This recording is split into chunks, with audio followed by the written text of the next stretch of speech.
এই মেয়ের একটা জিনিস নোটিস করছি যে আমার জিএসএক্সারে আমি 2 গিয়ারে 20-এর উপরে থাকলেও মানে নিচে থাকলেও হচ্ছে তেমন একটা শব্দ করে না, বাট R15M ইন্দো এই বাইকটাতে হচ্ছে আপনার 2 গিয়ারের নিচে 2 গিয়ারে যদি আমি 20-এর নিচে থাকি, তখন আমি যখন স্পিডিংটা করি মানে স্পিডটা তুলি, তখন হচ্ছে চেইন থেকে অনেক নয়েজ হয়।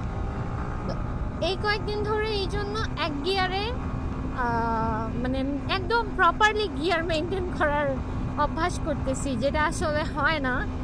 অভ্যাস হয়ে গেছে জিএসএক্সআর ওখানে চালাতে চালাতে। সিবিআরে ওই এই ইয়াটা হয়তো, বাট এটা প্রবলেম না, এটা অ্যাকচুয়ালি নিয়ম, সো এটাকে প্রবলেম বলা যাবে না।